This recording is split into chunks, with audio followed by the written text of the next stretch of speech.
Good evening, whether you are in America, whether you're in Canada, South Africa, anywhere in the world. I'm telling you, there is a gentleman that you're going to hear from today that you do not want to miss. Let me say this. We understand that many people around the world are preparing for the Super Bowl. The Kansas City Chiefs versus the San Francisco 49ers, and we know it's going to be an exciting game. We pray that everyone ends the game successfully without injury. However, south of where most of us reside, there is a crisis that is going on in the United States of America. There is a crisis at our border, and none other than a great friend, a brother from another mother of mine, is going to be joining us to speak about this.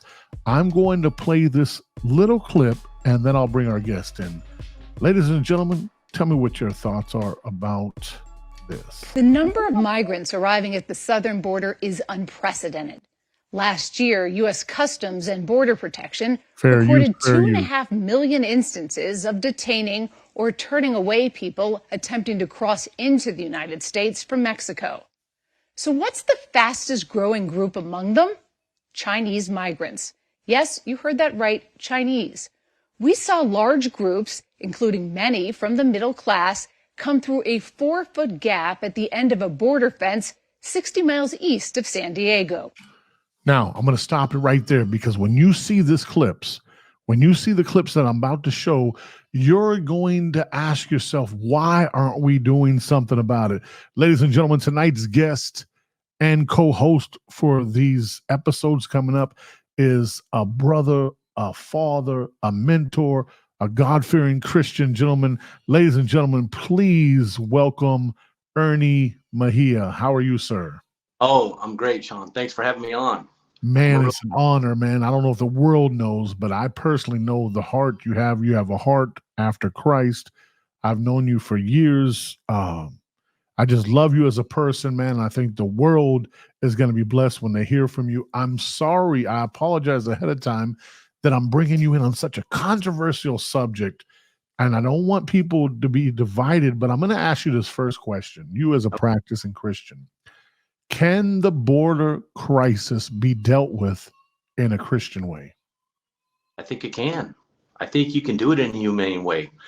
You know, most Americans, Shawn, I think on this issue, understand that we're all immigrants, and they don't have animus or ill will towards immigration. Most of it is just towards illegal immigration because they're not sure exactly who's coming into the country. I think a government's primary objective is to ensure that their own people are safe, and I think that is articulated firstly in the Constitution. In the preamble says that they are to secure the people and ensure their safety. So yeah, I think if you get, and I understand not wanting to be controversial, right? Because it's a dividing topic. But if we look at the humanity aspect of it, yeah, I can understand that. Okay, that's great. And I'm just going to jump in and I'm going to play a clip, let you see this clip, stop it and get your thought, okay? Okay. Just after sunrise, we saw the first group of migrants make their way from Mexico through a gap between the 30-foot steel border fence and rocks, ducking under a bit of razor wire and into the United States.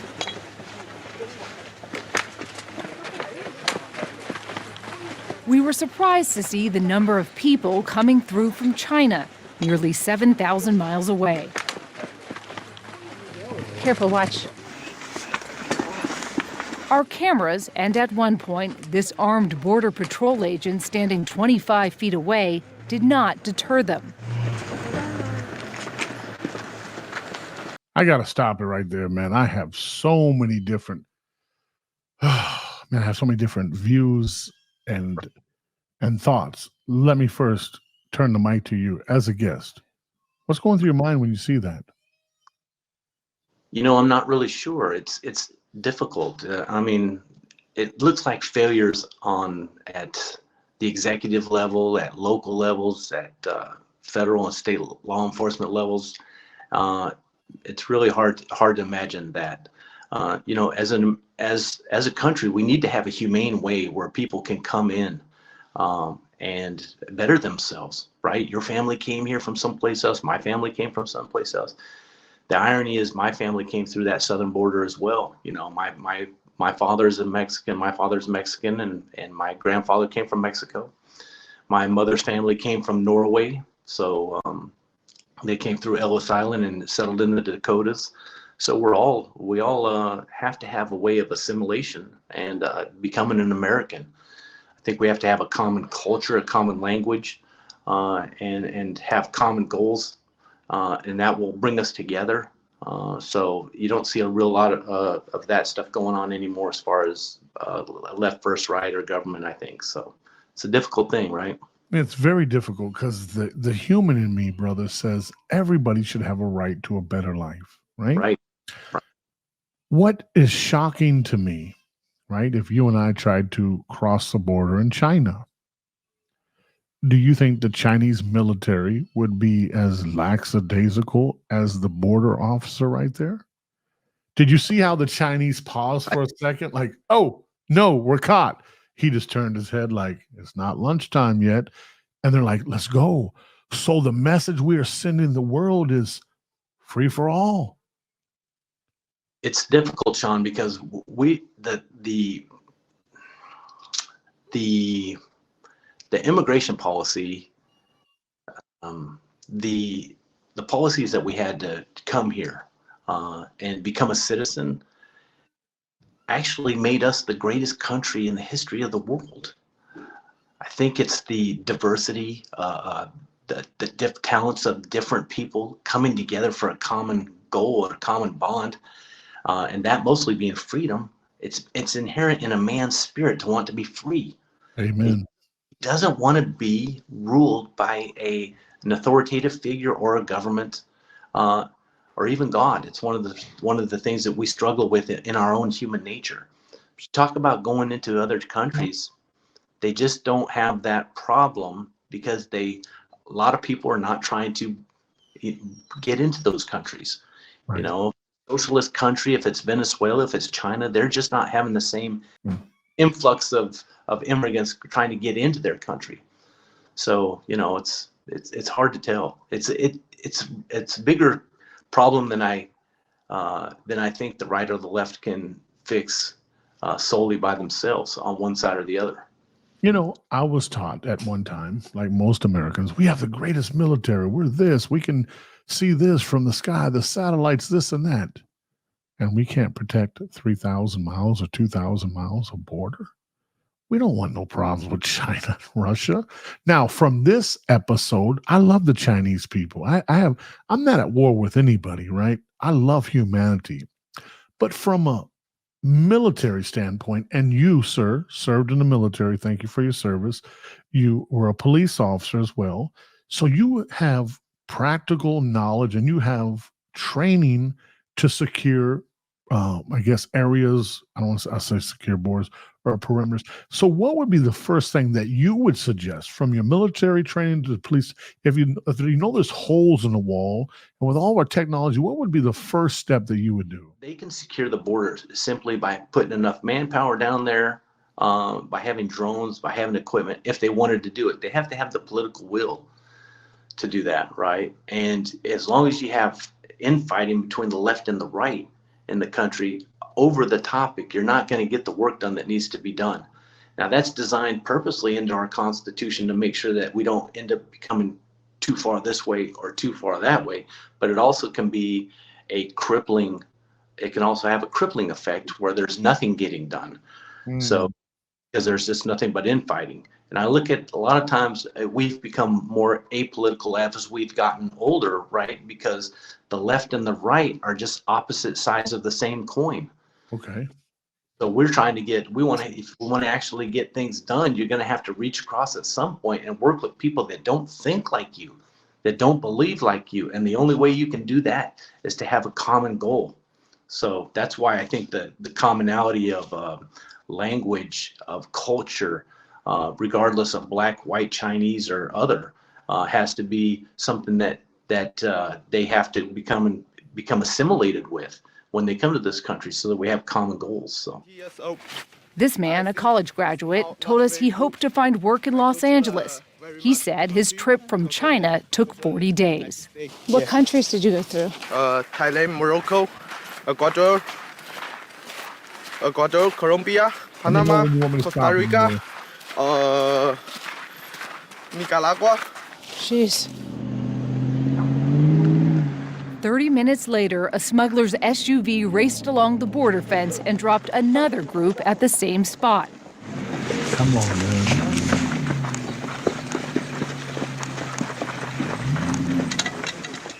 And 30 minutes after that, another group.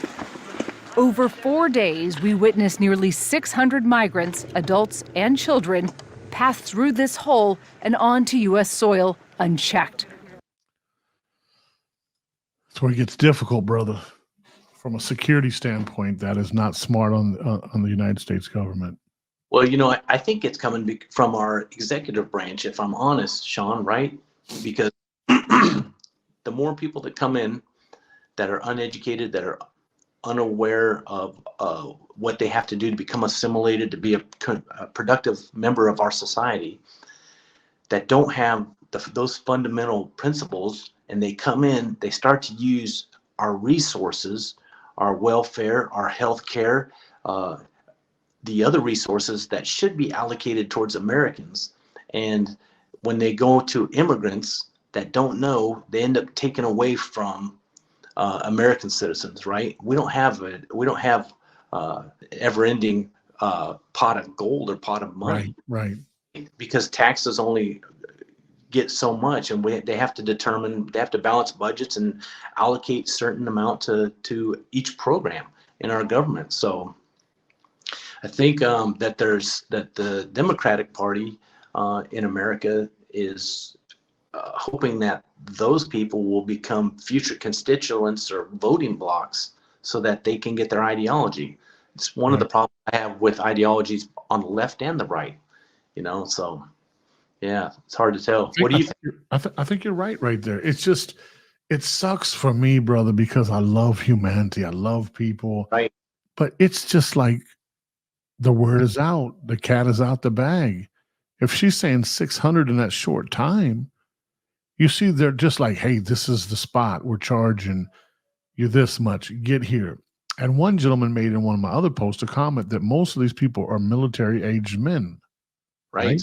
From Iran, from China, from different places. And so America is just like sleeping. And the people, Governor Abbott out in Texas, which we'll talk about on our next show, he took an active stand. They're actively doing something. And to see them getting resistance from the federal government makes sense to your position. Right. Ernie Mejia, I thank you for your time, effort, and energy. This will be concluded in tonight's episode. Would you like to take us out with your last thoughts on that? Yeah.